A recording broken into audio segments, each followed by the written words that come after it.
The whole situation began on a family vacation that was meant to be stress-free and relaxing.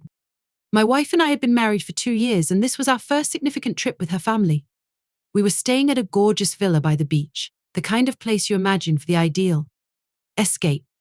My mother-in-law, Susan, had arranged the entire trip. She always put thought into every detail, ensuring the family had everything they needed. Yet, this time something felt different.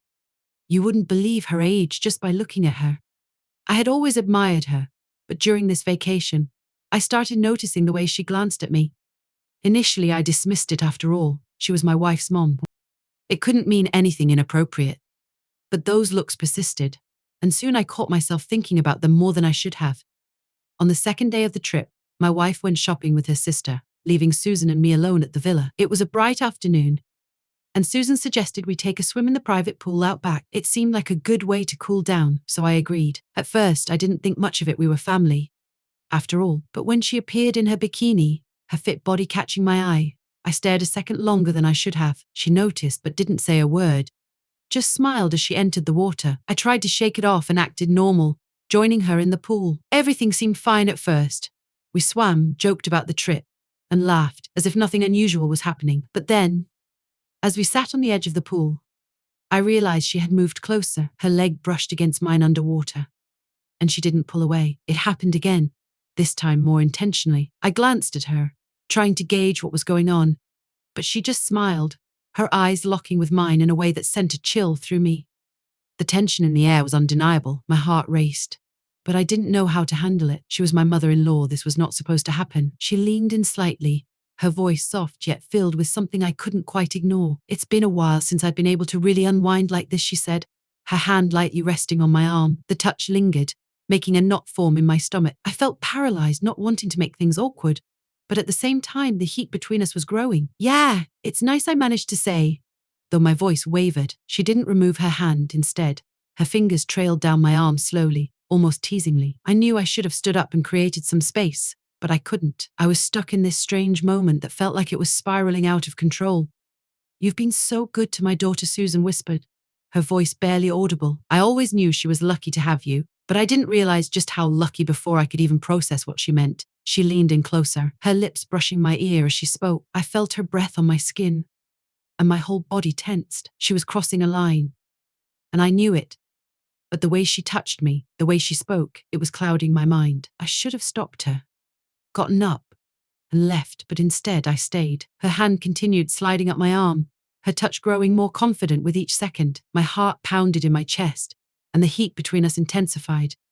Without warning, Susan's hand moved to my chest, her fingers gliding down slowly as she turned fully toward me. I met her gaze, and there was no mistaking what was happening. Her eyes, darker now, held something I hadn't seen before, something that made it impossible to look away. "Does she know how skilled you are with your hands?" she asked, her tone playful. The innuendo wasn't lost on me, but I couldn't find any words to respond. I just stared, my mind racing. Then, as if in a dream, she lightly ran her hand along my arm. I looked at her, and she gave me a knowing nod, her eyes alight with excitement. The touch was electrifying. Before I knew it, she was on my lap, her hand resting on my chest, slowly moving toward my shoulder. It began slowly, even innocently soft touches, gentle kisses on my neck and shoulders. Before I knew it, her lips were on mine. At first, the kiss was quick, tentative, like she was testing my reaction. I should have pulled away, should have ended it right there. But instead, I kissed her back. I don't know why. Maybe it was the intensity of the moment. Maybe the shot. Whatever it was, I let it happen. Being the center of her attention was intoxicating, making me feel desired in a way I hadn't in years. Her kisses deepened, growing more passionate as her hands explored my body with confidence that sent a shiver through me. Suddenly, she was straddling me, her hands in my hair, her lips pressed hard against mine. The water swirled around us, but all I could focus on was her body pressed against mine, her skin hot against mine, her fingers tangled in my hair. It was overwhelming. For a moment, it felt like time had stopped. There was no villa, no family, no vacation, just us, caught in a moment that had spiraled out of control. Her kiss grew even deeper, and I felt her body move against mine, making it impossible to think of anything else. But then reality hit me like a brick. I was kissing my wife's mother. This was wrong, so wrong, and yet I hadn't stopped it. Suddenly I pulled away, gasping for air as I tried to clear my head. Susan stared at me, her chest rising and falling as she breathed, but she didn't seem surprised. She looked calm, as if she had expected this. I can't, I stammered, gently pushing her away as I stood up, water dripping from my body. My mind was spinning. I couldn't believe what had just happened. Susan remained seated on the pool's edge, her gaze tracking me as I climbed out of the water, grabbing a towel to cover myself. I understand, she said gently, her tone calm. But you didn't exactly stop me, did you? I was speechless. She was right. I hadn't stopped her. I hadn't pushed her away. I had kissed her back. Now, there was no undoing it. But I knew I couldn't allow it to happen again. Things couldn't get even more tangled. I need to go, I mumbled, turning to leave before anything else occurred. As I walked away, I felt her eyes still on me, and part of me wondered what was going through her mind, but I couldn't handle it at that moment. I needed space to figure out what had just happened and how I was going to prevent it from wrecking everything in my life. The rest of the vacation felt like a haze. The tension was undeniable whenever Susan was around. It hung between us, an unspoken secret. She didn't push things any further, but the way she looked at me, the occasional touch as we passed each other, it was obvious. She hadn't forgotten what happened by the pool. I did my best to act normal, especially around my wife, but it wasn't easy. Each time I saw her, guilt washed over me. She had no clue about what had transpired between me and her mother, and the thought of her finding out made my stomach churn. On the last day of the vacation, as we packed to leave, Susan found me alone in the kitchen. At first, she said nothing, just stood there with that same knowing smile. We'll keep this between us, she finally spoke, her voice low. But if you ever want to continue what we started, you know where to find me. I didn't respond. I couldn't. I just nodded, my heart pounding as she walked away, leaving me alone with my thoughts. As I got into the car with my wife, I glanced back at the villa, the memory of what had happened with Susan fresh in my mind. I knew it would stay with me, even if I never acted on it again, as much as I wanted to forget. Part of me realized things had already changed. I just didn't know how much. The drive home felt like a blur. The winding road seemed endless, each turn a reminder of the reality we were leaving behind. My wife chatted enthusiastically about the trip's highlights, her excitement obvious. She talked about the sunsets, the places we visited, and the family dinners that brought us closer together. I nodded along, offering vague responses, but my mind was elsewhere. The conversation felt distant, almost dreamlike, weighed down by the events of that final day at the villa. Susan's parting words echoed in my head, a haunting refrain: we'll keep this between us, but if you ever want to continue. I tried to block it out, focusing on the routine of returning home. Yet, as we navigated familiar roads, it was clear the vacation had left a permanent mark. The villa, once a symbol of relaxation and escape, had turned into a vault of secrets and unspoken desires. Arriving home felt strangely anticlimactic. The comfort of our space, usually a refuge, now felt stifling. The echoes of Susan's presence seemed to follow me, a constant reminder of the uncharted territory we had entered. As I unloaded the car, the memories of the vacation weighed heavily on me. Every familiar item, from the stack of letters by the door to the cozy blankets on the couch, now seemed tainted by what had happened. My wife, eager to resume our routine, busied herself with unpacking, her energy a stark contrast to my introspective mood. I offered to help, but my actions felt mechanical. My thoughts kept drifting back to Susan, as though the vacation had divided my life into two distinct phases, before and after.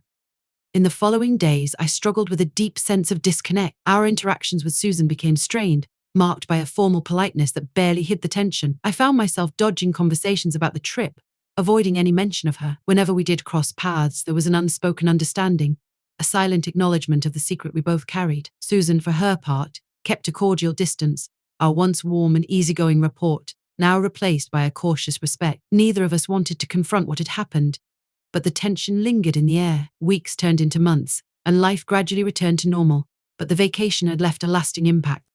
I found myself increasingly introspective, reflecting on the choices I'd made and the path I was on. That week had forced me to confront parts of myself I had long avoided. The secrecy of it all weighed heavily on me. I had always valued openness and honesty, yet here I was, harboring a secret that felt both thrilling and burdensome. It was a strange conflict. On one hand, what had happened between Susan and me was undeniably exciting. On the other, it felt like a betrayal of the trust and transparency I cherished in my relationships. I began to question my motivations and desires. The vacation had been a turning point, a moment of reflection that led me to reassess my own boundaries. What had driven me to cross that line? Was it just a lapse in judgment, or was there something deeper at play?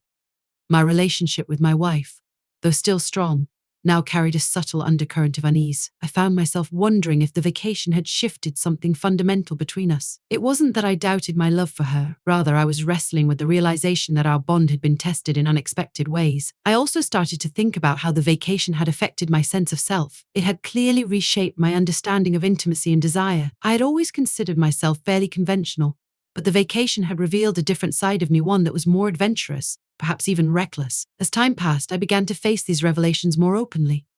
I turned to therapy, seeking conversations that would help me gain clarity and a fresh perspective. Through these sessions, I began to untangle the intricate web of my emotions and actions. The vacation had been a time of intense personal exploration, pushing me to face my own vulnerabilities and desires. I also made efforts to tackle the underlying issues in my marriage. Although we had always communicated well, the vacation had uncovered a new layer of complexity. I made a deliberate effort to be more transparent and honest about my feelings, even when it was uncomfortable. This was a challenging process, but it was necessary for rebuilding the trust and understanding that had been tested.